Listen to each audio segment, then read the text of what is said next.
Hello everyone, today we have new video review, and as you can see this time we are going to check fresh release from Zvezda. It's a 1/72 scale kit which copies T-35. So by the box art you can already guess that it mimics what we had in 1/35 scale, but now we have a smaller scale release which should be interesting for those who don't have a huge display stands for big models, because as you remember T-35 was quite big. And in 35 scale it's really impressive, but in 1/72 scale it should be approximately 13 centimeters, so it will be more or less reasonable. So as you can see we have the same box art as I said before. Box size is still impressive for 1/72 scale, here you can see comparison with my hand. And on the side we have some safety information. We can focus the camera, and now you should be able to see that there are 237 parts, which is also unusual for 1/72 scale, and assembled vehicle will have length of 13.5 centimeters. So you see, my guess was right. On the other side we have other kits in 1/72 scale from the same manufacturer, and here you can see pictures of the assembled model. I'm not sure, I think it is a real model, glued but not painted. So let's open it. As you can see it was sealed with stickers. I cut it off in order to be able to open it faster. Inside we have cardboard box, nothing special, it's a typical let's say boxing style for Zvezda, but I'm just having troubles in removing the box. Okay, we are done with it. Now let's open it, and here is what we have inside. So we have all plastic sprues packed into the same plastic bag, assembly manual, decals sheet, and also some safety advices as well as painting guide. But we'll check this later. I would like to take a look at plastic sprues. Here they are. So let's use scissors in order to open them.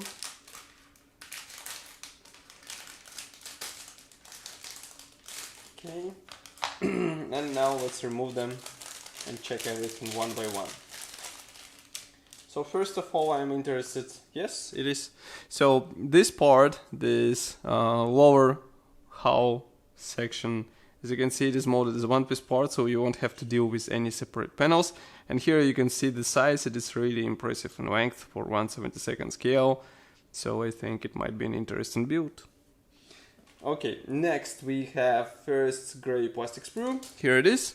I will zoom in so that you can see it closer. Just give me a second. Now you should be able to see it. Just a small reminder, don't forget to switch to 4K so that you can see all those parts in a even more detailed appearance, I would say. So here we have parts for the turret. As you can see, various panels. Also we have this fence, let's say, which was applied around the turret. Be careful with it because it is easy to break it. Maybe some others will even copy it with metal wire. It is up to you.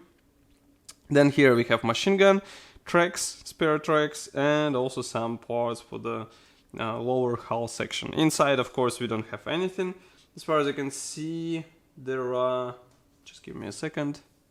Yes, there are position pins inside, so I will focus the camera so that you can see it with your own eyes. Now you should be able to see it. Here it is.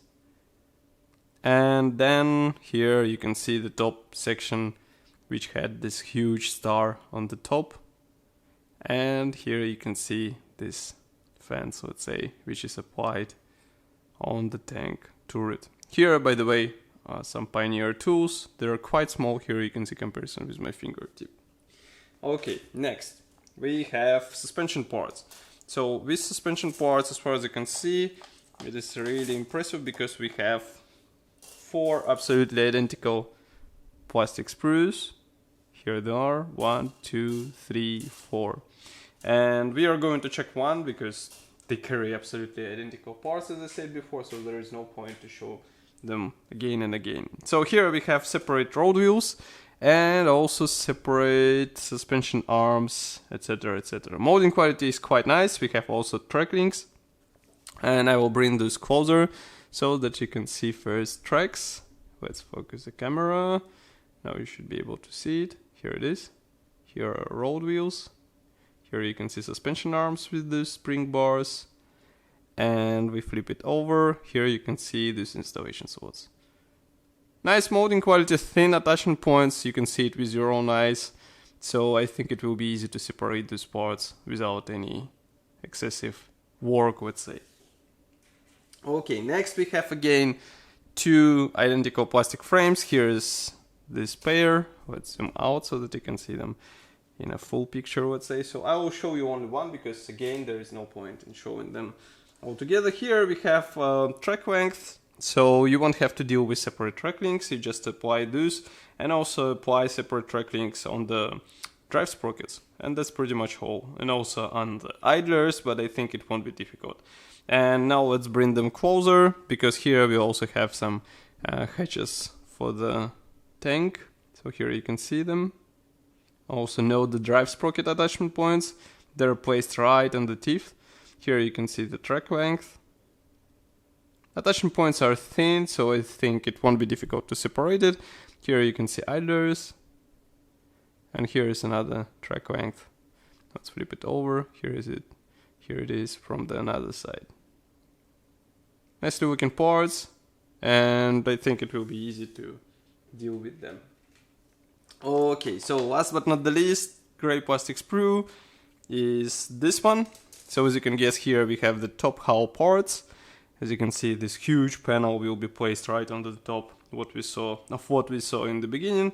Here we have some engine parts, also some minor parts for external detailing. For example, here you can see the towing cables and those side panels for the side armor, which will be hiding the road wheels. I would like to bring this hull panel closer because it is quite interesting, huge part. And as you remember, there will be several turrets on the top of this element. And here you can see it from the inside. So okay, that's all for the plastic sprues. And now we can move on to assembly manual. Assembly manual is printed in black and white. So here you can see this brochure. We have short history note on the first page. Then we have some safety devices in other languages, instruments which might be handy during assembly. And assembly process starts with lower hull section, of course. Then we continue with drive sprockets, road wheels, and we assemble those bogies, as you can see. Then we build tracks, so you have to build tracks around the drive sprockets and idlers, as I said before. We continue with various Pioneer tools which are placed on the top hull part. Again, assembled small turrets. Here you can see them, installation there, right on this panel. We also install various Pioneer tools, engine hatch cover. And then we continue with several more turrets. We also assemble the main turret here, as you can see. It is glued like this. Note that we have various separate hatches, so you have the assembly option for the version with machine gun. It will be up to you which one you decide to copy on your model. Here we install various armor panels and of course side armor as well, which will hide suspension elements behind it. Okay. And next we have marking guide, which is printed in color, but as far as you can see, there are only two marking options. So here you can see the first one. Let's zoom in. And here we have the paints chart. It is given in Zvezda and Tamiya paint numbers, so it should be enough, more than enough, I would say. And here you can see another marking option for this tank. Of course, all those lines can be replicated with brush. It will be up to you how you decide to copy it on your model, but we have them as decals as well, and I will show it in a second. Just give me a moment. So here it is, small decals sheet with all necessary decals. It looks quite good, but as I said, some professionals might choose to replicate those with, by the way, here you can see that they're quite glossy and they look good. So as I said, some professionals might choose to copy it with brush and paints. It will be up to you, it is your choice, your model, but even those decals should look good and should be easy to apply on the model. So that's all for this video review. That's really a nice model, I would say, and quite unusual tank in small scale. It should be an interesting build in my opinion. Of course, I will be happy to hear your opinion about such model. Write it here in the comment section below. If you like this video, don't forget to press the like button and subscribe to our YouTube channel. You can also support us financially by pressing the donate button on our website and choosing the amount you would like to send us via PayPal. And believe us, it will be helpful for improving photo and video quality, and you can see it with your own eyes. We are growing, we are getting better, so with your help we will be even better. Thank you for watching, and I will see you in the next video review as usual. Bye.